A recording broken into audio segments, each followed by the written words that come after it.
नमस्कार दोस्तों, यूएस तवर कृषि फाउंडेशन के ऑनलाइन यूट्यूब चैनल में आपका स्वागत है। और रोज की तरह आज हम फिर आपके सामने उपस्थित हुए हैं एक नए टॉपिक के साथ, एक नए पॉइंट के साथ। तो चलिए शुरुआत करते हैं। आज का हमारा टॉपिक है खरपतवार।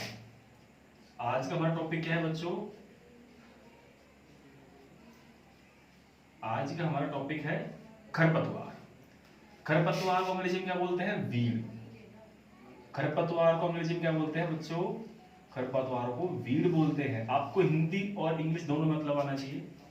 खरपतवार को अंग्रेजी में क्या बोलते हैं? वीड। आज हमारा टॉपिक खरपतवार के बारे में पढ़ेंगे। सबसे पहले इसकी परिभाषा। पहले क्या पढ़ेंगे? इसकी हम परिभाषा। उसके बाद इसकी विशेषताएं। उसके बाद इसकी विशेषताएं। उसके बाद इससे होने वाली हानियां, किस प्रकार से इससे हानियां होती है। तो ये सारे बिंदु हैं और भी इसके अलावा कई बहुत सारे बिंदु हैं जिनके बारे में हम चर्चा करेंगे। सबसे पहले समझते हैं खरपतवार किसे कहते हैं। खरपतवार एक प्रकार का पौधा ही होता है जो कि हमारे खेती में उगता है, लेकिन ये हमारी मुख्य फसल को नुकसान पहुंचाता है। ये हमारी मुख्य फसल को नुकसान पहुंचाता है।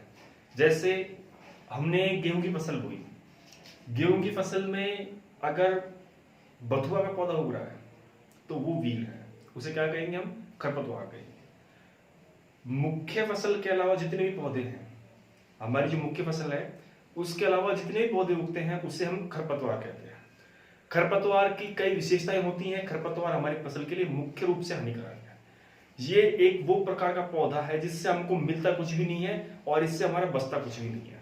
अर्थात और प्रोडक्शन में इससे कोई बेनिफिट नहीं है, लेकिन प्रोडक्शन में लॉस बहुत ज्यादा इससे होता है। ये हमारी फसल के साथ कंपटीशन करता है, प्रतिस्पर्धा करता है, स्पेस के जगह के लिए, पोषक तत्वों के लिए, पानी के लिए, प्रकाश के लिए, ठीक है, हर प्रकार से कंपटीशन करता है और ये हमारी मुख्य फसल को नुकसान पहुंचाता है, मुख्य फसल को बढ़ने नहीं देता है। तो इसके अलावा कई प्रकार की विशेषताएं हैं जो खरपतवार में पाई जाती है। जैसे कि हम आपको बताना चाहेंगे, कोई बच्चा अगर लिखना चाहे तो लिख सकता है। अभी मैं यहाँ इनकी जो विशेषता है उनका चार्ट बना देता हूँ, उसका उतार लेगा। पहले इसकी परिभाषा सुनो। खरपतवार मुख्य फसल में या खेत में मुख्य फसल के अलावा या मुख्य फसल के अतिरिक्त कोई भी पौधा पाया जाता है, किसी भी पौधे का उगना क्या कहलाएगा? खरपतवार कहलाएगा। क्या कहलाएगा बच्चों? खरपतवार कहलाएगा। मुख्य फसल में किसी और पौधे का पाया जाना या खेत में मुख्य फसल के अलावा किसी और फसल का उगना क्या कहलाएगा? खरपतवार कहलाएगा। जैसे ये हमारा फील्ड है, ठीक है, और इसमें ये हमारी फसल है। ये हमारी क्या है बच्चों? फसल है। जो काले रंग है ये क्या है? फसल। जो ब्लैक है वो क्या है? हमारी फसल है। और जो ये रेड रेड है ये क्या है बच्चों? हमारी खरपतवार। ये रेड रेड क्या है? हमारी ये जो लाल रंग है ये क्या है? खरपतवार। ये हमारा खरपतवार है। आ गया समझ में? मुख्य फसल के अलावा ये हमारी मुख्य फसल है। कैसी फसल है हमारी? ये हमारी बच्चों मुख्य फसल है। तो परिभाषा क्या कहती है? परिभाषा के अनुसार देखो, मुख्य फसल के अलावा खेत में उगने वाले समस्त पौधे, चाहे ये हो चाहे ये हो चाहे ये हो, कोई सा भी हो, समस्त पौधे क्या कहलाएंगे? खरपतवार कहलाएंगे। क्या कहलाएंगे बच्चों? खरपतवार कहलाएंगे। मुख्य फसल के अलावा उगने वाले सभी पौधे क्या कहलाएंगे बच्चों? खरपतवार कहलाएंगे। क्लियर? परिभाषा यही है इसकी कि खेत में उगने वाला अनावश्यक पौधा, खेत में उगने वाला अनावश्यक पौधा जो कि हमारी मुख्य फसल के साथ प्रतिस्पर्धा करता है, हमारी मुख्य फसल के साथ प्रकाश, जल, पोषक तत्व और जगह के लिए प्रतिस्पर्धा करता है और हमारी मुख्य फसल की उपज को घटाता भी है। मुख्य फसल की जो उपज होती है उसको घटाता भी है। तो उस पौधे को क्या कहेंगे? उस पौधे को हम खरपतवार कहेंगे। क्या कहेंगे बच्चों? खरपतवार कहेंगे। देखो, खरपतवार से कई प्रकार के प्रश्न बनते हैं। सबसे पहला प्रश्न, जो खरपतवार है, ये खरपतवार जो है फादर ऑफ वीड, खरपतवार के जनक।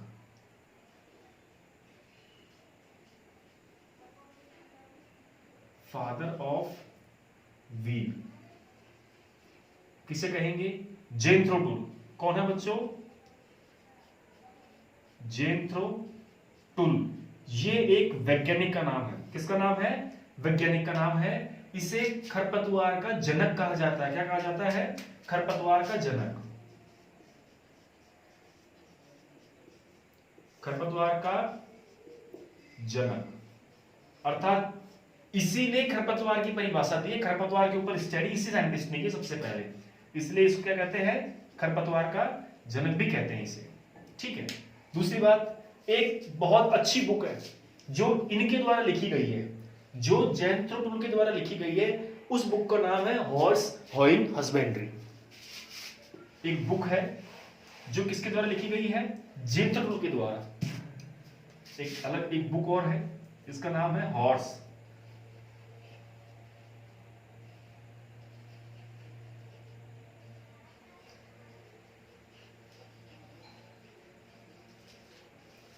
Horse hoeing husbandry. इसको शॉर्ट में ट्रिपल एच भी बोलते हैं। ट्रिपल एच जो बुक है किसके द्वारा लिखी गई है? वो बुक ट्रिपल एच जो बुक है किसके द्वारा लिखी गई है बच्चों? हॉर्स होइंग हस्बेंड्री बुक भी जेन्थ्रो टुल के द्वारा ही लिखी गई है। खरपतवार शब्द किसने दिया? जेन्थ्रो टुल ने। खरपतवार शब्द किसने दिया? जेन्थ्रो टुल ने। एक प्रश्न इसमें भी बनता है, इसी में यही देख लो आप। इससे बनने वाले में प्रश्न आपको लिखा दे रहा हूं अभी, है ना, तो उसमें आप लिख लेना कौन कौन से प्रश्न हैं जो मुख्य तौर से इसकी परिभाषा से संबंधित प्रश्न जो आते हैं। ठीक है। पहले, सबसे पहले खरपतवार जो है ये शब्द किसने दिया? पहला क्या है प्रश्न? पहला जो हमारा है, पहला प्रश्न क्या कह रहा है? खरपतवार शब्द किसने दिया?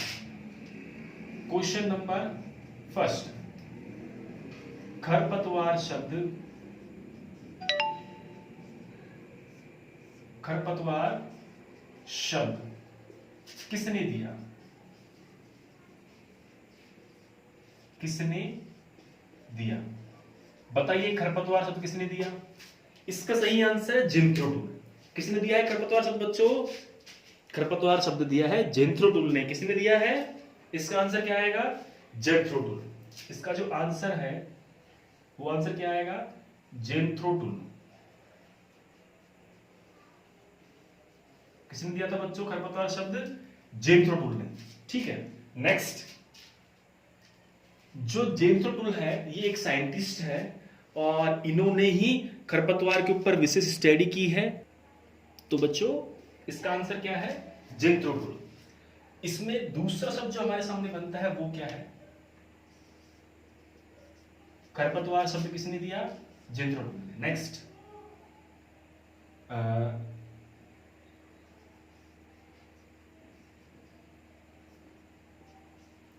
हॉर्स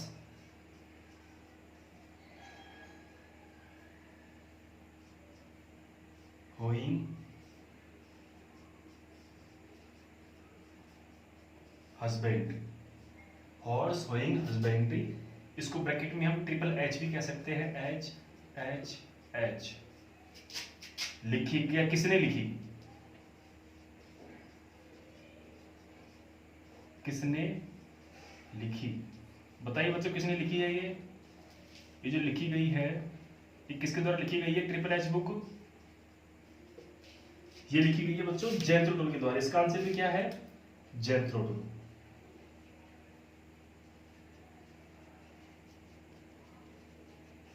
इसका आंसर क्या है बच्चों? जेन्थ्रो टुल। हॉर्स होइंग हस्बेंड्री किसके द्वारा लिखी गई है? जेन्थ्रो टुल के द्वारा। ठीक है। दूसरी बात है इसमें प्रश्न तीसरा कि खरपतवार की परिभाषा कितने साइंटिस्टों ने दी? तो मुख्य जो परिभाषा है वो 2 साइंटिस्टों ने दी है। खरपतवार की परिभाषा जो है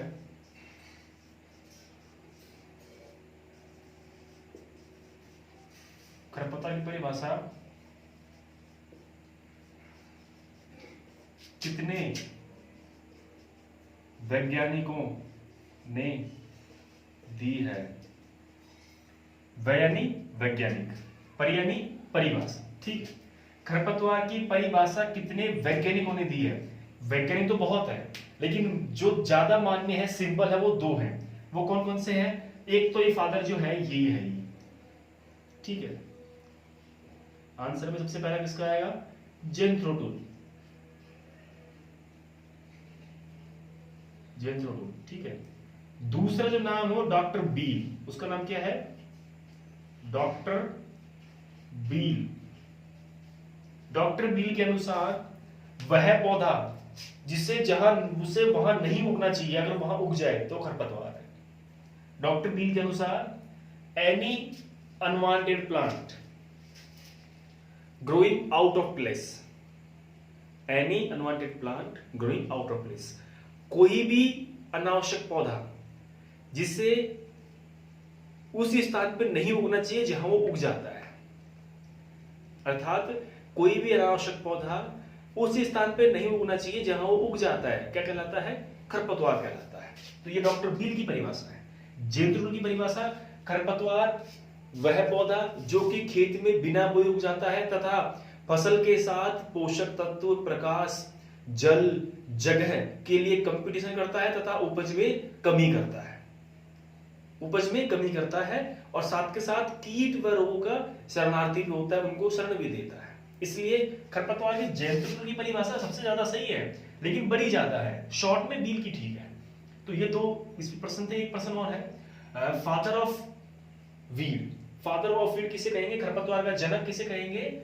जेम्स टूल को कहेंगे। किसे कहेंगे खरपतवार का जनक? जेम्स टूल को कहेंगे। जेम्स टूल जो है खरपतवार का पूरा डिस्क्रिप्शन जेम्स टूल को ही जाता है। खरपतवार से संबंधित प्रश्न कोई सा भी आए, एक आता है टीलेज, टीलेज शब्द किसने दिया? जेम्स टूल ने। किसने दिया? जेम्स टूल ने। वीड, जेम्स टूल ने। Father of tillage, James tool. Father of weed, James tool. तो ये कुछ बेसिक प्रश्न मैं लिखवा दूंगा आपको, आप टेंशन ना लें इस चीज की। जैसे हम लिखने पे आएंगे आपको हम पूरा लिखवाएंगे, अभी हम समझने के तौर पे पढ़ रहे हैं। तो बेसिक क्वेश्चन थे 2-3 जो मैंने लिखवाए हैं आपको परिभाषा से पहले। उसके बाद हम इसकी परिभाषा आपको मैंने बता दी, परिभाषा क्या है, ठीक है। अब हम पढ़ेंगे आगे खरपतवार की विशेषताएं, कि खरपतवार में क्या क्या विशेषता होती है, ठीक है। क्या पढ़ें? खरपतवार की विशेषताएं। तो देखिए, जो पहली विशेषता है वो ये है कि जो फसल होता है, फसल के पौधों की अपेक्षा बहुत अधिक मात्रा में बीज उत्पन्न करते हैं। पहली विशेषता क्या है इसकी? विशेषता देखो हम क्या पढ़ेंगे अब, विशेषता।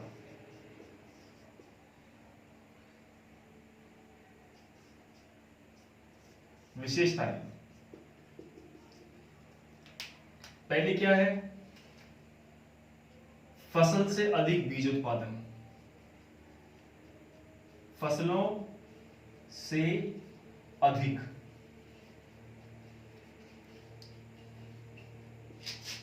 बीज उत्पादन। क्या उत्पादन? बीजों का उत्पादन। फसलों से अधिक बीजों का उत्पादन। किससे अधिक बीजों का उत्पादन? फसलों से अधिक बीजों का उत्पादन। इसको समझाने से संबंधित आपकी एक फसल सरसों की, किसकी? सरसों की फसल। उदाहरण देके समझा रहा हूं मैं, एग्जांपल, जैसे समझो इसको। एक फसल है, फसल कौन सी है आपकी? फसल कौन सी है? सरसों। फसल कौन सी है? सरसों। सरसों के एक पौधे में, सरसों के एक पौधे में कितने बीज आते हैं?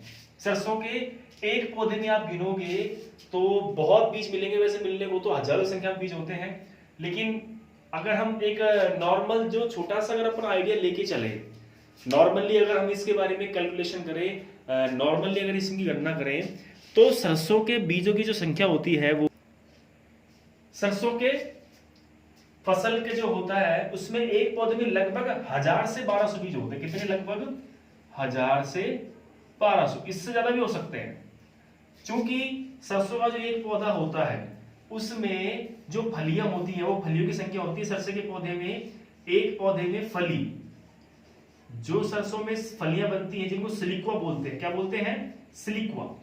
तो वो सिलिक्वा जो होती है, पोर जो बनती है, उनमें सरसों में जो फली होती है उसको सिलिक्वा बोलते हैं, ठीक है। तो सरसों में जो फलियां बनती है उसमें एक पौधे में लगभग आपकी फलियां बनती है 200 के आसपास, लगभग 200 बन जाती है, 250 बन जाती है, किस्म के आधार पर है। कई किस्मों में ज्यादा बनती है, कई किस्मों में कम बनती है। हम 200 का एवरेज मान के चल रहे हैं। और सरसों की एक फली में जो बीज होते हैं, बीजों का हम एवरेज मान के चल रहे हैं। जो नॉर्मली बीज देखेंगे तो आपको 10 से 12 बीज मिलेंगे, 10 से 12। अगर और हम इसका रेशियो निकालेंगे तो 5 से 6 बीज मान के ले रहे हैं हम, फिर भी कम ले रहे हैं, ज्यादा नहीं ले रहे। कि 5 से 6 बीज ले रहे हैं। इसी हिसाब से अगर मल्टीप्लाई करेंगे हम इससे तो हमारे सामने निकल कर क्या आएगा, रेशियो क्या निकल के आएगा। अगर इससे करेंगे तो 1000 से इससे करेंगे तो कितना आएगा, 2000 के आसपास। कितना आएगा, 2000 के आसपास। और इससे करेंगे तो कितना आएगा, अगर हम ये माने तो 1000 के आसपास। कितना आएगा, 1000 के आसपास। तो उच्च जो वैरायटी होती है, अच्छी वैरायटियां होती हैं, उनमें लगभग इतने बीज पाए जाते हैं। और जो सामान्य वैरायटी होती है लगभग उसमें इतने बीज पाए जाते हैं। तो हमारी सरसों के एक पौधे में बीजों की संख्या हमने मानी है 1000 से 1200। हमने दोनों का बीज का रेशियो लिया है 1000 से 1200 बीज माने हैं। ठीक है, अब हम बात करेंगे एक खरपतवार के पौधे की, जिसको आप खूब ढंग से जानते हो। आप उसकी सब्जी बना के भी खाते हो, वो खाने का काम भी आता है। उसका नाम क्या है, बथुआ। ठीक है, ये क्या है, बथुआ। बथुए के एक पौधे में कितने बीज होते हैं, 76,000। कितने होते हैं, 76,000। देख लो यहीं पे, कहा तो 1000 से 1200, कहा 76,000 पर प्लांट, अर्थात प्रति पौधा। यहां एक पौधे में कितने हो रहे हैं, 1000 से 1200। यहां एक पौधे में कितने हो रहे हैं, 76,000 बीज। तो आप ये जो बात है आपकी समझ में आ गई कि जो खरपतवार के पौधे होते हैं वो फसलों से अधिक बीज उत्पादन करते हैं। फसलों से अधिक बीजों का उत्पादन करते हैं खरपतवार के पौधे। तो आगे समझ में इस प्रकार से करते हैं। एग्जाम्पल मैंने दे दिया, आप इसको एग्जाम्पल तौर पे लिख लेना, ऐसे कैसे उतारो इसको, सेम टू सेम। विशेषताएं, फर्स्ट नंबर फसलों से अधिक बीजों का उत्पादन, उसमें एग्जाम्पल करके लिख लो। माना कि फसल जो हमारी है वो सरसों है। कौन सी है, सरसों। सरसों के एक पौधे में कितने बीज आ रहे हैं, 1000 से 1200। वही हम उसी सीजन में, उसी समय जो उगती है, बथुआ भी आपको देखना, बथुआ मिलेगा आपको। बथुए में हम देख रहे हैं तो बथुए के एक पौधे में 76,000 बीज मिल रहे हैं। कितने मिल रहे हैं, 76,000। और भी ऐसे हैं, एमरंथस जो होती है उसमें 96,000 के आसपास होते हैं, 1,96,000। बहुत ऐसे फसलें हैं, 10,000, 20,000, 8,000, 6,000, बहुत सारी फसलें हैं जिनमें बहुत भयंकर बीज होते हैं। तो 96,000 के आसपास बीज होते हैं उनमें। चौलाई जिसको बोलते, जंगली चौलाई जिसको बोलते हैं, जंगली चौलाई में 96,000 के आसपास बीज होते हैं। बहुत ही फसलें हैं। तो मैं तो आपको सिंपल एग्जांपल ये दे रहा हूं बथुए का, कि जो बथुआ होता है उसमें एक पौधे में कितने होते हैं, 76,000। तो हुआ क्या, सरसों की फसल में बथुए का पाया जाना, सरसों की फसल में बथुए के पौधे का पाया जाना क्या कहलाएगा, खरपतवार कहलाएगा। आगे समझ में, सरसों के खेत में बथुए की फसल का पाया जाना खरपतवार कहलाएगा। और खरपतवार की पहली विशेषता क्या है, खरपतवार की पहली विशेषता है फसलों से अधिक बीजों का उत्पादन। कैसे, हमारी फसल दे रही है, एक पौधा दे रहा है पूरे जीवन काल में 1000 से 1200 बीज। वहीं खरपतवार का पौधा है जो एक जीवन काल में एक पौधा दे रहा है 76,000 के आसपास बीज। अब बताओ बीज अधिक हुए नहीं हुए, लगभग 76 गुना बीज अधिक हो गए। अगर 1000 माने तो 76,000 है, तो 76 गुना अधिक बीज खरपतवार पैदा कर रहा है केवल बथुए की फसल में। ठीक है, तो एक विशेषता ये हो गई हमारी कि फसलों से अधिक बीजों का उत्पादन। नेक्स्ट है, अब इसकी दूसरा जो है वो है कि जड़ें इसकी गहराई तक जाती हैं, जड़ें अधिक गहराई तक जाती हैं। पहली विशेषता क्या है, फसलों से अधिक उत्पादन। दूसरा है जड़ें बहुत गहराई तक जाती है। दूसरा क्या है इसका, सेकंड में जो इसकी जड़ें होती हैं, जड़ें बहुत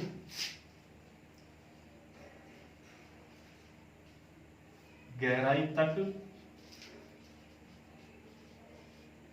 जाती है। क्लियर। जो खरपतवार की जड़ें होती है वो क्या होती है बच्चों, वो जड़ें बहुत गहराई तक जाती हैं। जैसे हमारी सामान्य धरातल ये है और इसमें हमारा ये तो पौधा है मुख्य फसल का, इसकी जड़ें यहाँ पे ही हैं, और ये हमारा पौधा खरपतवार का, इसकी जड़ें यहाँ तक है। तो जो खरपतवार का पौधा होता है इसकी जड़ें गहराई तक जाती है, खरपतवार के पौधे की जड़ें गहराई तक जाती है। ये खरपतवार है, ये मुख्य फसल है। मुख्य फसल को मेन क्रॉप बोलते हैं, खरपतवार को वीड बोलते हैं। अब हम आगे से इंग्लिश के टर्म्स यूज में लेंगे, मेन क्रॉप और वीड। आप समझ जाना, मेन यानी मुख्य, क्रॉप यानी फसल। तो मेन क्रॉप यानी मुख्य फसल, वीड यानी खरपतवार। तो मेन क्रॉप जो है उसकी रूट कम गहराई तक जाएगी, जड़ें कम गहराई तक जाएंगी। लेकिन जो वीड होता है, वीड की जो रूट्स होती हैं, रूट यानी जड़, वीड की जो रूट्स होती हैं वो बहुत अधिक गहराई तक जाती है। तो ये भी इसकी विशेषता है कि ये अधिक गहराई तक जाता है और अधिक गहराई से पोषक तत्वों को खींच लेता है। इसलिए आसानी से खरपतवार सर्वाइव कर लेते हैं, आसानी से खरपतवार अपना जीवन यापन कर लेते हैं बिना खाद के, बिना पानी के। लेकिन गलती से वो खाद पानी मिल जाए तो ये फिर किसी को बख्शते नहीं है। ये देखते नहीं है कि खाद पानी फसलों की वजह से मिल रहा है, इसलिए फसल को तो जीने दे, नहीं, ये तो ये सिस्टम है, मिल गया तो हम ही शेर है बस। एहसान फरामोश जिसे कहते हैं, ये हमारा एहसान भूल जाते हैं, ये फसलों का एहसान भूल जाते हैं कि इस फसल के, इस सरसों की वजह से मुझे खाद बीज मिल गया, खाद मिल गया, पानी मिल गया, तो कम से कम इसको थोड़ा बढ़ने का मौका दूं। नहीं, पानी मिलते ही अपना जोर दिखाना शुरू कर देंगे बिना किसी प्रभाव के, अपना खुद का जुनून दिखाएंगे, देखो अब तो हम हैं, हम ही श्रेष्ठ, अब तो अहंकार वाली बात आ जाती है खरपतवारों में। इसलिए इसकी जड़ी भी गहराई तक जाती है, ठीक है, और गहराई से पोषक तत्वों को खींचती है। नेक्स्ट इसकी जो अगली विशेषता है वो है बीजों के उगने की क्षमता बहुत लंबे समय तक रहती है। इसकी जो होता है तीसरा क्या है, बीजों के उगने की जो क्षमता होती है वो क्या होती है, बहुत लंबे समय तक होती है। थर्ड पॉइंट है इसका, बीज लंबे समय तक उग सकते हैं। जो बीज है वो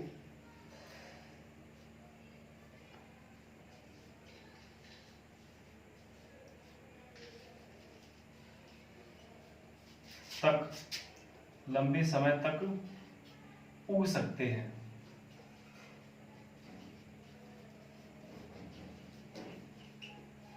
इसके जो बीज हैं वो क्या लंबे समय तक उग सकते हैं। वो कैसे, वो ऐसे, हमारी जो फसल है, हमारी जो मेन क्रॉप है, हमारी जो फसल है, फसल को हम अगर 2, 3, 4 साल तक नहीं बोते हैं तो उस स्थिति में हमारी फसल की जो ओज होती है, सीड विगर जो होता है, और सीड में जो जर्मिनेशन की जो कैपेसिटी होती है वो कम हो जाती है, बीज में अंकुरण क्षमता कम हो जाती है, उसका जो जर्म प्लाज्म है, उसका जो भ्रूण है, ठीक है, एम्ब्रियो जो है वो एम्ब्रियो खराब हो जाता है, उसमें फफूंद लग जाती है या कीड़े मकोड़े की वजह से क्षतिग्रस्त हो जाता है।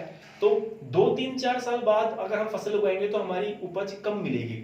लेकिन अगर हम अगले साल उगाएंगे, 1 साल या 2 साल तक उगाएंगे हम बीज की फसल को, तो आसानी से हमें बीज से अच्छी फसल मिलेगी। लेकिन अगर हम 3, 4, 5 साल तक हमने फिक्स करके रख दिया, एक बोरी में हमने अनाज भर के रख दिया कि इसको 5 साल बाद बोएंगे, उसकी उपज में कमी हो जाएगी। 5 साल बाद बोओगे तो उसकी उपज में कमी हो जाएगी, पहली बात तो उगेगा ही नहीं। 5 साल बाद में अगर बीज बोओगे तो वो उगेगा ही नहीं। क्यों? क्योंकि उसका जो एम्ब्रियो है उसकी वैलिडिटी होती है, जो एम्ब्रियो होता है उसकी भी जीवन क्षमता होती है, उसका भी जीवन काल होता है, उसकी भी वैलिडिटी होती है। वो वैलिडिटी अगर एक्सपायर हो गई तो उसके बाद उगेगा ही नहीं। अगर जीवन क्षमता क्रॉस हो गई तो उसके बाद बीज उगेगा ही नहीं। फिर आप चाहे उसको 1 साल रखो चाहे 10 साल रखो, ठीक है। अगर जीवन क्षमता अच्छी है तो आप उसको लंबे समय तक रखो, 15, 20 साल तक रखो, आप क्या दिक्कत है। तो देखिए यहीं पे आपको एग्जांपल दूंगा एक मैं, कि जो सामान्य फसल जो होती है वो 2 से 3 साल तक उग सकती है। सामान्य फसल का बीज 2 से 3 साल तक उग सकता है, 2 से 3 साल बाद तक उग सकता है। लेकिन खरपतवार का बीज, किसका बीज, खरपतवार का बीज लंबे समय तक उग सकता है। अर्थात अगर हमने आज अगर खरपतवार का बीज पटक दिया और 20 साल बाद में अगर पानी की वर्षा हो रही है तो उग जाएगा। अगर 20 साल बाद में अगर वर्षा हुई उग जाएगा। ये खरपतवार की प्रकृति होती है, लंबे समय तक उनमें जीवन क्षमता होती है, उनकी जो लाइफ जो कैपेसिटी होती है, लाइफ सेविंग की बहुत अच्छी होती है, लंबे समय तक वो सुरक्षित रह लेते हैं। तो इसलिए इनके जो बीज होते हैं वो लंबे समय तक उग सकते हैं, लंबे समय तक वो आसानी से ग्रो कर सकते हैं। अगला जो हमारा टॉपिक है वो ये है कि जो खरपतवार होते हैं, कई खरपतवार जो होते हैं वो चिपचिपे पदार्थ के होते हैं, जिसमें बाल या कांटे मुख्यतः पाए जाते हैं, ठीक है। तो ये हमारा चौथा पॉइंट हो गया कि खरपतवारों में बाल, कांटे और चिपचिपा पदार्थ।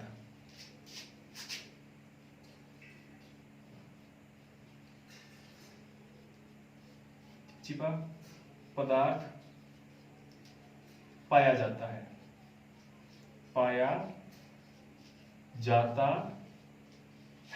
समझिए इसको, खरपतवार के ऊपर बाल, कांटे, चिपचिपा पदार्थ पाया जाता है। उस बाल, कांटे और चिपचिपे पदार्थ की वजह से क्या होता है, उसके लिए मुझे इन तीनों को मिटाना पड़ेगा, पहले तीनों को। तो देखिए हम समझेंगे, सीख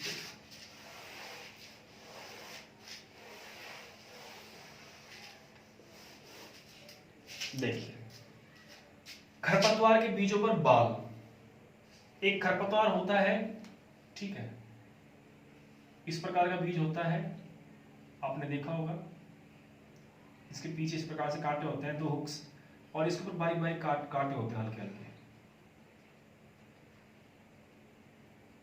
ये कांटे। एक होता है गोखरू, गोखरू आपने देखा, गोखरू कैसा ऐसा होता है, तिकोटा। गोखरू कैसा होता है, इस प्रकार से होता है, ऐसे इस प्रकार से होता है, कांटे पाए जाते हैं इसके पीछे, ये होता है ऐसे, और इसके जो कोने होते हैं नुकीले होते हैं, ये क्या होता है, गोखरू, जैसे गोखरू, ठीक है, ये अलग फसल है। और ये तो हो गया कांटे वाला हिस्सा। बाल वाला हिस्सा आप जो देखोगे, ये तो कांटे हो गए, ठीक है, बाल क्या है, आप देखना एक ऐसा पौधा भी है जिसके बाल बहुत परेशान करते हैं हमको, अच्छे भी लगते हैं दिखने में, आंकड़े का पौधा, आंख। उस आंख के पौधे में देखना, जब आंख का पौधा का जब वो उसका जो डोडा होता है वो फटता है स्वतः ही, तो उसमें से रोए निकलते हैं, ऐसे रुई की तरह निकलता है वो, जिसमें पतले पतले बाल पाए जाते हैं इस प्रकार से, और वो हवा में उड़ते हैं, बहुत अच्छे लगते हैं, उड़ते हैं जब वो बहुत अच्छे लगते हैं। तो इस प्रकार से देखना आप, ये किसका एग्जाम्पल है, बाल का। कौन, क्या नाम इसका, आंख। कौन सा वाला, देसी आंख। लोकल आंख, लोकल आंकड़े का जो पौधा होता है, आंख या आंकड़ा एक ही बात है, ठीक है। जब उसका डोडा पकता है, इसका डोडा, आंकड़े का डोडा कैसा होता है, आपने देखा हो तो आंकड़े का डोडा इस प्रकार से होता है, आप तो गांव में रहते हो, आपने देखा होगा, इसको फोड़ के बेचते हो ना गर्मियों के मौसम में, इसको खरीदने वाले आते हैं, जब इसको फोड़ा जाता है तो इसके अंदर से एक विशेष ऐसी आकृति वाले इसके अंदर बीज लगे होंगे, इसके ऊपर की तरफ ऐसे ऐसे बारीक बारीक से, और इस प्रकार से इसके अंदर आकृति निकलती है, जिसमें क्या होते हैं, इसके ऊपर बीज चिपके रहते हैं, इसके ऊपर क्या रहते हैं बच्चों, इसके ऊपर बीज चिपके रहते हैं। तो इनको खाट पे पटक करके रगड़ लिया जाता है, जिससे क्या होता है, इसके बीज हट जाते हैं। उसके बाद पहले इसको तोड़ते हैं, उसके बाद इसको ऐसे चीर करके इसमें से ये निकालते हैं बीज का मटेरियल, बीज वाला जो पोर्शन होता है जिसमें सीड पाया जाता है और रेशा भी होता है। इसको पटकने के बाद खाद पे रखते हैं, इसको सुखा, पहले निकाल के सुखाते हैं, सुखाने के बाद खाद पे रखते हैं, इसको रगड़ते हैं जोर जोर से, हल्के हाथों से। तो उससे क्या होता है, इसका बीज ऊपर से टूट जाता है और अलग हो जाता है। उसके बाद इसका जो विदाउट सीड वाला पोर्शन रहता है, अर्थात सफेद भाग, इसका जो अच्छा वाला भाग होता है, उसको फिर सेल के रूप में काम में लेते हैं, बेचने के रूप में काम में लेते हैं, उसको बेचते हैं, क्या करते हैं, उसको बेचते हैं, सेल के रूप में काम में आता है। तो खरपतवार का जो ये वाला जो भाग है, इस पे बाल पाए जाते हैं। ये बाल आसानी से एक जगह से दूसरी जगह पर स्वतः ही, बिना किसी की मदद के, एक जगह से दूसरी जगह पर पहुंच जाते हैं और वहां उग जाते हैं। हमने देखा होगा, एक साल हमारे एक कोने में खरपतवार का पौधा होगा आंकड़े का, अगले साल पूरे खेत में आंकड़े हो गए। आपने तो आंकड़े बोए ही नहीं, फिर कहां से पैदा हो गए,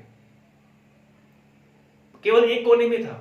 हमने क्या देखा, एक कोना में पड़ा है, छोड़ो कोने में क्या दिक्कत है, कोने में क्या नुकसान पहुंचा रहे हैं क्या वो। लेकिन अगले सीजन में देखा हमने तो पूरे खेत में आंकड़े हो गए। कैसे हो गए वो, बिना बोए। किसी ने आंकड़े की बुआई की है क्या, नहीं। जब आंकड़े का बीज पकता है तो पकने के बाद आंख का बीज के ऊपर बाल पाए जाते हैं, पतले पतले रोए, आपने देखा होगा, बिल्कुल हल्के हल्के रेशम की तरह, बहुत अच्छे रहते हैं दिखने में, बहुत अच्छे लगते हैं वो, ऐसे उड़ते रहते हैं तो बहुत अच्छा लगता है। तो वो रोए हवा के द्वारा उड़ करके एक स्थान से दूसरे स्थान पर पहुंच जाते हैं। इस कारण से एक ही जगह से अनेक जगह पर बीज पहुंच जाते हैं और खरपतवार के पौधे स्वतः ही उगना प्रारंभ कर देते हैं बाल की वजह से। दूसरा आता है कांटे। तो जो कांटों जिनमें कांटे पाए जाते हैं, हुक्स जिनमें पाए जाते हैं, हुक्स वाला जो पोर्शन होता है इसमें ये रहता है, जैसे आपने गोखरू का पौधा देखा है, गोखरू में कांटे रहते हैं, ठीक है। ये गोखरू में जो कांटे होते हैं ये पशुओं के बालों में चिपक जाते हैं, पशुओं के बालों में चिपक जाते हैं, जैसे भेड़, बकरी, ठीक है, भैंस की पूंछ पे चिपक गए हैं, भैंस की पूंछ के चिपक गए, गाय की पूंछ के चिपक गए, आप देखना मिलेंगे आपको ये। और भेड़ की बालों पे चिपक गए, बकरी के बालों पे चिपक गए, इस प्रकार से चिपक जाते हैं। अपनी मनुष्य की जो चप्पल होती है, चप्पलों पे चिपक जाते हैं नीचे की तरफ, और एक स्थान से दूसरे स्थान पर स्वतः ही पहुंच जाते हैं, बिना कोई किराए भाड़े के, बिना किसी की मदद के, विदाउट एनी ट्रांसपोर्टेशन, कोई बिना साधनों के अपने आप एक स्थान से दूसरे स्थान पर पहुंच जाते हैं और अपना जीवन यापन करते हैं। तो कांटे की वजह से भी पौधा, खरपतवार का बीज एक स्थान दूसरे स्थान पर पहुंच रहा है। दूसरा, स्वतः ही बाल से भी एक स्थान से दूसरे स्थान पर पहुंच रहा है। नेक्स्ट, चिपचिपा पदार्थ। कुछ खरपतवार ऐसे होते हैं जो लसलसीले होते हैं, जिनमें लिक्विड रहता है, चिपचिपा पदार्थ रहता है। उनको फोड़ेंगे तो उनमें चिपचिपा पदार्थ निकलेगा, रस जैसा। तो उस चिपचिपाहट की वजह से वो आसानी से किसी भी चीज के चिपक करके एक जगह से दूसरी जगह पर पहुंच जाते हैं। आसानी से चिपक करके एक जगह से दूसरी जगह पर पहुंच जाते हैं और इसी प्रकार से आसानी से वो अपना जीवन यापन कर लेते हैं। तो चौथा पॉइंट जो हमारा कह रहा है वो ये कह रहा है कि खरपतवार के जो बीज होते हैं इनमें बाल, कांटे और चिपचिपा पदार्थ पाया जाता है। इनकी वजह से ये आसानी से एक स्थान से दूसरे स्थान पर पहुंच जाते हैं। ठीक है, नेक्स्ट जो है वो हमारा पांचवा पॉइंट जो है वो है, पांचवा पॉइंट क्या है, वो ये है कि जो खरपतवार होते हैं इनका जो आकार होता है, रंग होता है, बनावट होता है, वो साथ में उगने वाली फसल जैसा होता है, साथ में उगने वाली फसल जैसा ही होता है। मुख्य तौर पे खरपतवार का जो बनावट होता है वो रंग, आकार, आकृति में फसल जैसा ही होता है। पांचवा पॉइंट क्या है हमारा, फिफ्थ पॉइंट क्या है, खरपतवार का आकार, खरपतवार का आकार, रंग, आकृति, आकृति फसल जैसी होती है। किसकी जैसी होती है, फसल जैसी ही होती है। क्लियर? ये पॉइंट बहुत अच्छा पॉइंट है, इससे आपके कई क्वेश्चन क्लियर हो जाएंगे यहीं से ही। खरपतवार का रंग, आकार और आकृति फसल जैसी होती है, अर्थात फसल के जैसे ही दिखते हैं वो, रंग रूप बिल्कुल सेम टू सेम, जिसको हम कह सकते हैं डुप्लीकेट। क्या कह सकते हैं, डुप्लीकेट। और डुप्लीकेट को हम क्या कहते हैं, नकल करने वाला। जैसे होता है ना भाई, हमें कोई एक्टर चाहिए तो उसका हम डुप्लीकेट रोल, जैसे बाहुबली मूवी देखी है आपने, तो बाहुबली में जो पहला था, बाहुबली जिसको मारा था, उसके बाद जो उसका बेटा आया बाहुबली, तो कुछ लोग कहते हैं कि बाहुबली 2 में डबल रोल है, बाहुबली 2 में डबल रोल है। दबंग, धूम 3 देखी आपने, धूम 3 जो मूवी है उसमें आमिर खान के डबल रोल रहते हैं, आमिर खान के डबल रोल रहते हैं। तो डबल रोल यानी उसकी नकल करने वाला रोल, जो फसल की जैसी ही नकल करेगा, आकार में, रंग में और आकृति में। किस किस में, आकार में, रंग में और आकृति में फसल की जैसी नकल करेगा। फसल नहीं है, लेकिन फसल नहीं है, फसल का जैसा होने का प्रयास करेगा, रंग में, आकार में और आकृति में। वो कैसे है, जैसे एग्जांपल देखो आप किस प्रकार से करता है और वो कौन कौन से पौधे हैं, इसका आप एग्जांपल देखो बच्चों। सबसे पहला एग्जांपल है वो ये है, इसके हम एग्जांपल देख रहे हैं, उदाहरण। ठीक है, एग्जांपल, सबसे फर्स्ट एग्जांपल क्या है, गेहूं में,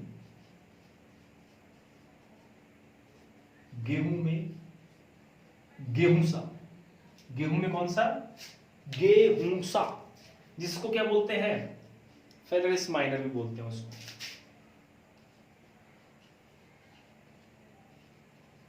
गेहूंसा या गेहूं का मामा, या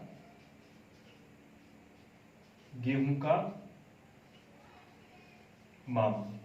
ठीक है ना, गेहूं के फसल में गेहूंसा को उग जाना या गेहूं के मामा का उग जाना। अब जो गेहूं का पौधा होता है, गेहूंसा का पौधा जो होता है, सबसे पहले जब स्टार्टिंग स्टेज में होगा तो आकृति में वो मुख्य फसल के जैसा ही होगा। कैसा होगा? आकृति में मुख्य फसल के जैसा ही होगा। ठीक है। देन सेकंड, रंग में भी मुख्य फसल के जैसा ही होगा। ठीक है। नेक्स्ट, आकार में भी मुख्य फसल के बराबर ही ग्रोथ करेगा। आकार में मुख्य फसल के बराबर ही ग्रोथ करेगा। ये फेलरिस माइनर गेहूं सा मुख्य फसल के बराबर ही ग्रोथ करेगा, उगेगा आकार में। फिर हम फर्क कब समझे? हमारी पकड़ में कैसे आएगा? खरपतवार है तो इसकी बच्चों जो पकड़ है, जब बाली अवस्था आती है, अर्थात जब बालियां बनती है तभी होती है। उससे पहले गेहूं और गेहूं में कोई फर्क नहीं है। उससे पहले गेहूं और गेहूं सा समान है, क्योंकि आकृति में आकार में सेम है। हम कैसे जस्टिफाई करेंगे? How can justify that is this plant of crop plant main crop, then second other plant is wheat crop? How can justify? How can identify? हम कैसे इस चीज को जज करेंगे? कैसे हम चीज को पहचानेंगे कि ये हमारी मुख्य फसल है, ये हमारी खरपतवार की फसल है? कैसे पकड़ेंगे हम इन चीजों को? तो उसका एक पर्टिकुलर टाइम होता है। जब बाली अवस्था आती है तो बाली अवस्था में ही पता चलेगा कि ये खरपतवार का पौधा है और ये गेहूं का पौधा है। देखिए, जब पौधा बड़ा होता है तो स्टार्टिंग स्टेज में गेहूं का पौधा जो गेहूं सा का पौधा सेम रहते हैं बिल्कुल। स्टार्टिंग स्टेज में कहाँ बनाऊं, जगह नहीं पड़ रही, यही बना देता हूँ। चलो, स्टार्टिंग स्टेज होती है उसमें गेहूं का पौधा और गेहूं सा का पौधा कैसे रहेगा? बिल्कुल एकदम सेम लगेगा आपको पहचानने में, बिल्कुल सेम। ठीक है।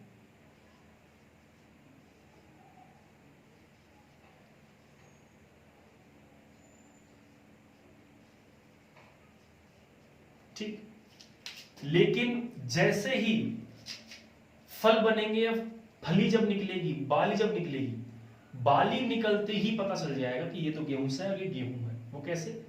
गेहूं में क्या बनेगी बच्चों? गेहूं में बनती है बालियां। गेहूं में क्या बनती है? बालियां बनती है गेहूं में। ऐसे आपने देखी होंगी, गेहूं में बालियां बनती है, इस प्रकार के ऐसे बाल पाए जाते हैं हल्के हल्के, है ना? आपने आईसीआर का लोगो देखा है? आईसीआर उसमें गेहूं की बाली है। ठीक। नेक्स्ट, जो गेहूं सा होता है वो कैसा होता है? बिल्कुल ऐसे। उसमें बीज वाला ऑप्शन होता है आगे की तरफ, उसमें किसी प्रकार के कांटे नहीं पाए जाते, लेकिन इसमें चिपकने वाला गुण होता है। इसमें कौन सा गुण होता है? चिपकने वाला। हमने गांव में देखा है ना, बच्चे पौधे को ऊपर की जो डाली होती है इसको तोड़ के ऐसे फेंकते, चिपकाते हैं शर्ट पे, बैग पे चिपकाते हैं ना ऐसे। इसको उखाड़ के खेत में से इतना लंबा हिस्सा रहता है इसका ऊपर वाला चिपकने वाला हिस्सा, जिसपे हल्के हल्के कांटे होते हैं, इसको ऐसे उखाड़ निकाल के ऐसे फेंक के चिपकाते हैं बच्चे। बचपन में हमने भी वो खेले हैं ऐसे खेल, गेहूं के खेत में होते हैं ये। तो ये गेहूं का मामा है, ये गेहूं सा है, और गेहूं की फसल में अलग से बाली बनती है। तो एक पर्टिकुलर स्टेज पे, पर्टिकुलर अवस्था पे ही हम पता लगा सकते हैं कि ये हमारी खरपतवार है और ये हमारी मुख्य फसल है। इसलिए कहा गया है इसकी विशेषता में कि खरपतवार आकार, रंग और आकृति में फसल जैसा ही होता है, फसल जैसा ही दिखता है।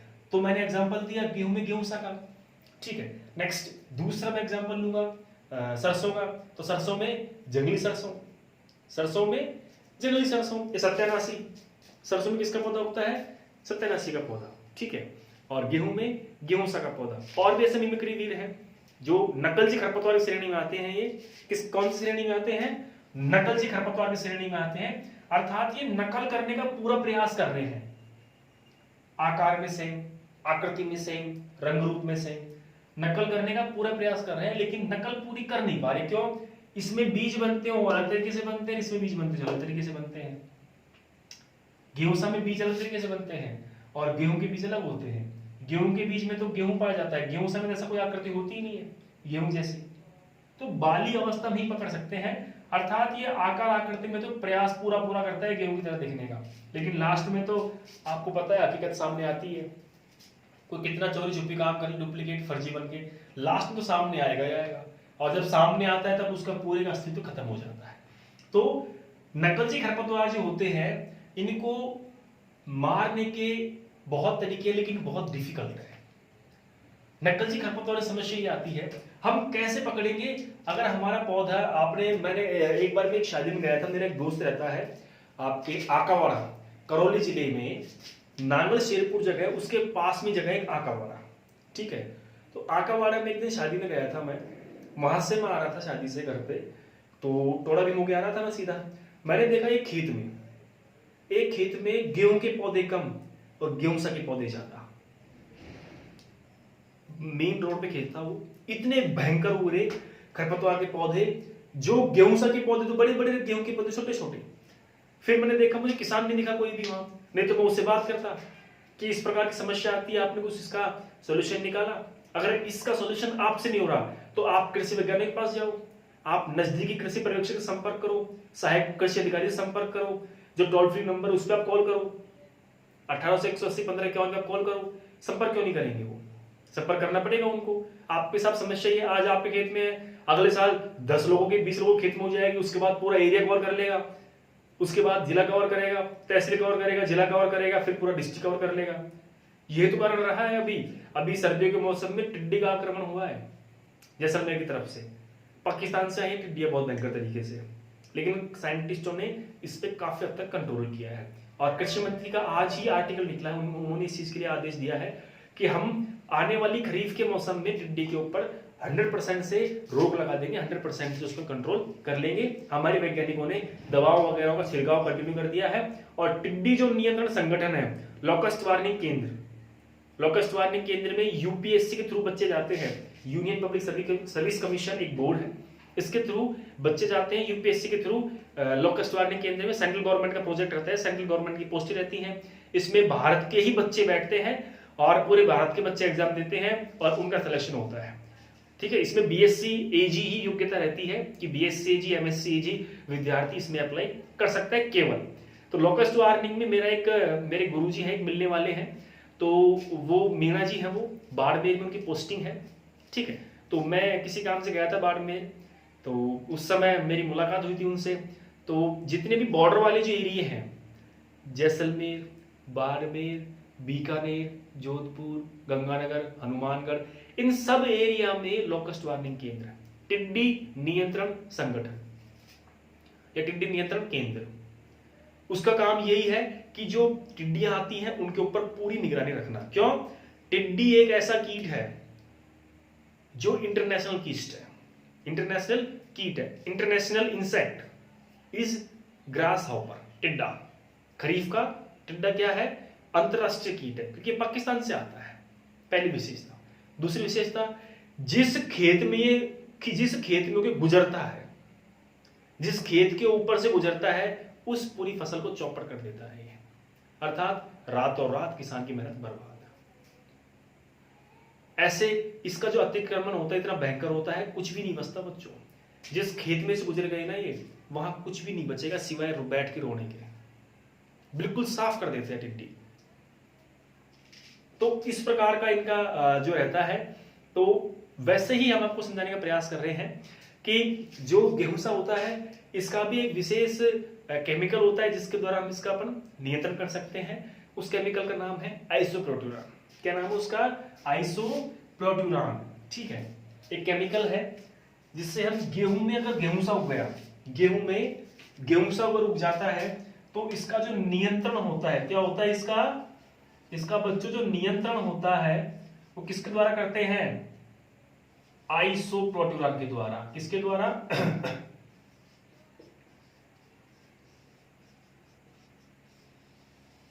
आइसोप्रोट्यूरान। मैं ऊपर लिख देता हूं, किसी को नीचे अगर नहीं दिख रहा हो तो।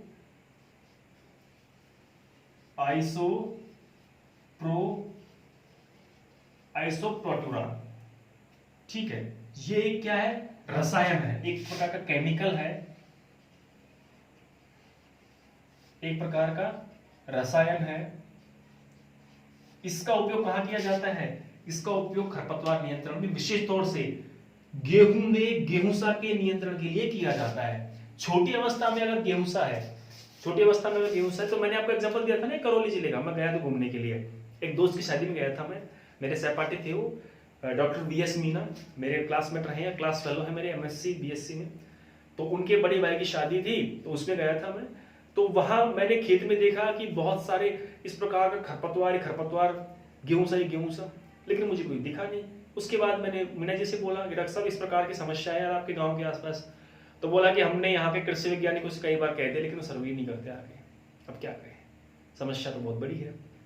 तो इतना इनका प्रकोप रहता है कि जब ये अपनी चरम अवस्था पे होते हैं, चरम सीमा पे होते हैं, उस कंडीशन में फसल को आगे बढ़ने ही नहीं देते, फसल को आगे बढ़ने देते ही नहीं है, खुद का विकास समझते हैं बस, खुद की गवर्नमेंट, खुद की सरकार। ठीक है, तो इसका नियंत्रण करने के लिए छोटी अवस्था में हम कंट्रोल, भाई बड़ी अवस्था में जब आ जाएगा तो बाली अवस्था तक हम वेट नहीं कर सकते किसी फसल का। क्यों? बाली अवस्था तक तो ये अपना काम पूरा कंप्लीट कर चुका होगा, बाली अवस्था तक तो ये हमारी फसल को छोटी कर देगा, समय निकल जाएगा, क्योंकि लगभग 80 से 90 दिन लग जाएंगे। तो उस कंडीशन में हम कैसे कंट्रोल करेंगे? 80 से 90 दिन में तो हमारी पूरी फसल को खा जाएगा, ये पूरी फसल के पोषक तत्व, प्रकाश, पानी सबको खा जाएगा ये, और खुद बड़ा हो जाएगा, हमारी फसल को छोटा कर देगा। तो हम बाली अवस्था तक वेट नहीं कर सकते। उस स्थिति में हम क्या करेंगे कि 25 से 30 दिन के अंतराल पे आइसोप्रोटोरान नाम की दवा आती है। हमें पता है कि पिछले साल हमारे गेहूं की अपनी फसल बोई थी, तो उसमें गेहूं सा का कितना प्रकोप था, ठीक है। तो उसके आधार पे हम 25 से अगर ज्यादा प्रकोप रहा है तो उसी के आधार पे हम फसल जो दवा होती है उसको पीपीएम में कन्वर्ट करके, और आइसोप्रोटोरान जो दवा है इसका स्प्रे किया जाता है 25 से 30 दिन की अवस्था पे गेहूं के पौधे के, गेहूं के खेत में, किसी खेत में, गेहूं की खोद में, ठीक है। तो आराम से 1-1.5 महीने के बाद ये हमारी खरपतवार की फसल को खत्म कर देता है, डिस्ट्रॉय कर देता है। अगर आइसोप्रोटोरान नामक दवा अगर नहीं मिले तो देखो, आइसोप्रोटोरान बहुत पहले से दवा चल रही है, बहुत पहले से नाम चल रहा है इसका, बहुत पुरानी दवा है। तो आइसोप्रोटोरान के ये ससेप्टेबल हो गई, सहनशील हो गई है, अर्थात आइसोप्रोटोरान से इसका जो नियंत्रण होता है वो प्रॉपर नहीं हो पाता। जैसे हम होते हैं, हम नंगे पैर चलेंगे कंकरों के ऊपर, पहली बार चलेंगे तो हमारे दर्द होएगा, लेकिन हम रोज चलेंगे तो दर्द नहीं होएगा हमारे, वही सिस्टम इसका है। आइसोप्रोटोरान हमने इतना स्प्रे कर दिया कि अब इस पे फर्क नहीं पड़ रहा कुछ। तो उस कंडीशन में साइंटिस्टों ने एक दूसरी दवा डेवलप की है, दूसरी दवा रिसर्च करके खोज की है, उसका नाम है सल्फोसल्फ्यूरान। सल्फोसल्फ्यूरान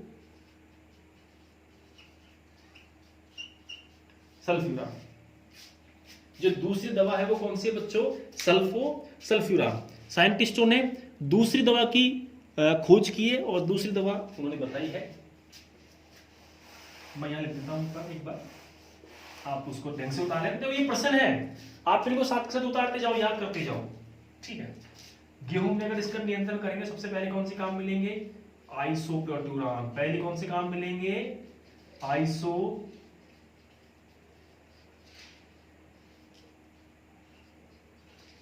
कौन से काम मिलेंगे? पहले आइसोप्रोटोरान। देन सेकंड, दिस केमिकल जो क्या नाम है, जो हमारा वीड है, जो फेलरिस माइनर है, Phalaris minor is more susceptible to isoproturon chemical because we are more apply isoprotein again and again. They are internally developed for proper susceptibility, proper resistance for this, especially this chemical. Then what can I do? What can we do? तो उस condition में हम क्या करेंगे? जो हमारा खरपतवार का पौधा है, ये आइसोप्रोटोरान के लगातार स्प्रे करने के कारण, कई वर्षों से होता आ रहा है, लगातार स्प्रे करने के कारण इस खरपतवार के पौधे में ऐसी अंदर से इसके जीन में ऐसा परिवर्तन हो गया कि ये आइसोप्रोटोरान के प्रति सहनशील हो गया, उसको सहन कर लेता है, उस पर कोई प्रभाव नहीं दिखाता। अर्थात हमने स्प्रे किया और इसका विनाश नहीं हुआ, ये वैसे के वैसे बना रहा। कई बार होता है ना, दवा लेते हैं फर्क नहीं पड़ता, होता है कई बार ऐसा। तो उस कंडीशन में दवा चेंज करते हैं। तो अगर आइसोप्रोटोरान से अगर प्रॉपर कंट्रोल नहीं हो रहा है, आइसोप्रोटोरान से प्रॉपर कंट्रोल नहीं हो रहा, देखो ये मत समझो कि आप आइसोप्रोटोरान स्प्रे नहीं करोगे, आप फर्स्ट बार में दूसरी दवा काम नहीं लो, गलत है। अगर मेरी दवा कोई काम नहीं कर रही मान लीजिए मेरे जुकाम लगी हुई है, मेरे कोल्ड है, ठीक है, we are suffering from cold problems. अगर मेरे ठंड की शिकायत है, मैं ठंड की शिकायत से परेशान हूं, तो मुझे क्या देंगे, एंटी कोल्ड, जिसमें मेरे को नाइस टैबलेट दे सकते हैं, नींबू से पाया जाता है वो दे सकते हैं। इसके अलावा कोल्ड भी दे सकते हैं, कोल्ड के लिए टैबलेट आती हैं वो भी दे सकते हैं मुझे। अगर मान लीजिए मेरे नाइस से अगर फर्क नहीं पड़ रहा तो फिर मुझे पैरासिटामोल देंगे। क्या देंगे, पैरासिटामोल। सेकेंड अल्टरनेटिव साल्ट, जो विकल्पी साल्ट होता है वो देंगे। तो वैसा ही ये थोड़ी है कि जो दूसरा पेशेंट आएगा उसको भी वो दूसरी दवा दे दे, पहली दवा ना दे, ऐसा नहीं है, क्योंकि हर व्यक्ति का शरीर अलग अलग है। पहले वही दवा देंगे जो पहली बार दी जाती है, फर्स्ट स्टेज में जो दी जाती है, जिसमें रसायन जो केमिकल कंटेंट कम पाया जाता है, जिसमें हमारी बॉडी काम करती है, बॉडी की एंटीबॉडी काम करती है, बॉडी की जो प्रतिरोधक क्षमता होती है वो काम करती है, हमारे शरीर की प्रतिरोधक क्षमता काम करती है, उसमें दवाई का असर कम रहता है। लेकिन अगर जो बीमारी है हमारे शरीर में अच्छे तरीके से घर कर चुकी है, हमारी एंटीबॉडी प्रॉपर वर्क नहीं कर रही, प्रॉपर एक्टिव नहीं हो पा रही, तो उस कंडीशन में हम टैबलेट हैवी लेंगे, हैवी डोज लेंगे। तो हैवी डोज क्या करेगा, हमारी बॉडी में जाके असर दिखाएगा और हम ठीक हो जाएंगे। वैसा ही पौधों में होता है कि जो गेहूं पौधा जो है, गेहूंसा ने आइसोप्रोटोरॉन के प्रति रेसिस्टेंस डेवलप कर ली है। ये उन जगह पे है जहां लगातार गेहूंसा पैदा हो रहा है और लगातार हम आइसोप्रोटोरॉन का स्प्रे कर रहे हैं, लगातार काफी सालों से, उस जगह पे आइसोप्रोटोरॉन के प्रति रेसिस्टेंस डेवलप हो गई है। बाकी कई क्षेत्र ऐसे हैं जो स्प्रे नहीं करते, वहां पे आप आइसोप्रोटोरॉन का स्प्रे करोगे, फर्स्ट बार कंट्रोल हो जाएगा। ऐसी कई जगह है जहां पे हमने आइसोप्रोटोरॉन का भी स्प्रे नहीं किया है, तो उस दवा का अगर अपन स्प्रे करेंगे तो वहां आसानी से फर्क दिखेगा। और मान लीजिए आइसोप्रोटोरॉन का स्प्रे करने के बाद भी फसल नष्ट नहीं होती है, खरपतवार की फसल, खरपतवार डिस्ट्रॉय नहीं होता है, उस कंडीशन में हम सेकेंडरी दवा काम में लेंगे। वो कौन सी है, सल्फोसल्फ्यूरान।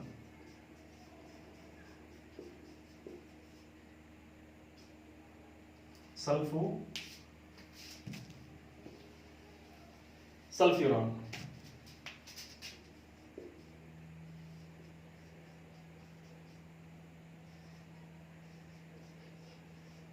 ठीक है, ये दूसरा हमारे पास ऑप्शन है। फर्स्ट में आइसोप्रोटोरॉन किस काम में लिया जाता है, गेहूं में गेहूंसा के नियंत्रण के लिए। किस काम में आता है, गेहूं में गेहूंसा के नियंत्रण के लिए। प्रश्न ऐसे पूछा जा सकता है, गेहूं में गेहूंसा का नियंत्रण किसके द्वारा किया जाता है, आइसोप्रोटोरॉन। क्लियर। देन सेकंड, अगर आइसोप्रोटोरॉन नहीं हो और सल्फोसल्फ्यूरान हो तो सल्फोसल्फ्यूरान करना है। क्या करना है, आइसोप्रोटोरॉन अगर नहीं हो ऑप्शन में और सल्फोसल्फ्यूरान हो तो क्या करेंगे, सल्फोसल्फ्यूरान करेंगे। ठीक है। अगर ऑप्शन में दोनों आ जाए, बच्चे बोलते हैं कि सर दोनों आ जाए, तो दोनों आ जाए तो आपको सेकंड वाला करना है। कौन सा करना है, सेकंड वाला। क्यों, क्योंकि आइसोप्रोटोरॉन के प्रति सहनशीलता आ गई है खरपतवार में, इसलिए साइंटिस्ट ने चला के दोनों नाम दिए हैं। बाकी ऐसा होता नहीं है, एक ही आता है और वो आता है आइसोप्रोटोरॉन, इसका नाम नहीं आता। और बाय द वे आ भी जाए तो आपको यही सही करना है, क्योंकि सल्फोसल्फ्यूरान के प्रति, आइसोप्रोटोरॉन के प्रति इसमें रेजिस्टेंस आ गई है, इसलिए हम सल्फोसल्फ्यूरान दवा का स्प्रे करेंगे। और अभी सल्फोसल्फ्यूरान ही रिकमेंडेड की जा रही है साइंटिस्टों के द्वारा, क्योंकि आइसोप्रोटोरॉन का फर्क बहुत कम रह रहा है और इसलिए हम गेहूं से का नियंत्रण आसानी से कर पा रहे हैं। तो बच्चों आज की क्लास थी, इसमें कुछ विशेषताओं पे हमने चर्चा की है। ठीक है, कुछ ऐसे पॉइंट देखिए जो हमारे बेसिक हैं, कुछ ऐसे जिनके बारे में आपको जानकारी बहुत कम है, तो मैंने लिखवाया थोड़ा चैप्टर आज, थोड़ा नोट्स भी लिखवाए हैं एक दो, तो 5-10 स्लाइड लिखवाए नोट्स की अच्छी अच्छी, तो आप उनको याद करना आज के लिए।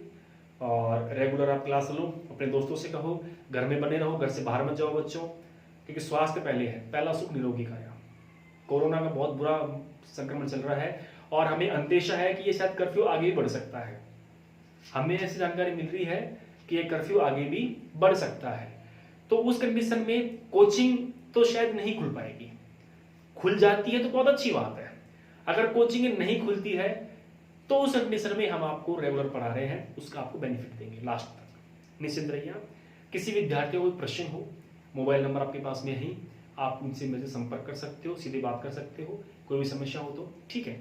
साथ ही आपके जो दोस्त हैं उनको आप बताइए, उनको आप जागरूक करिए और उनसे कहिए कि आप हमारी क्लास ज्वाइन करें जल्द से जल्द और क्लास से लें।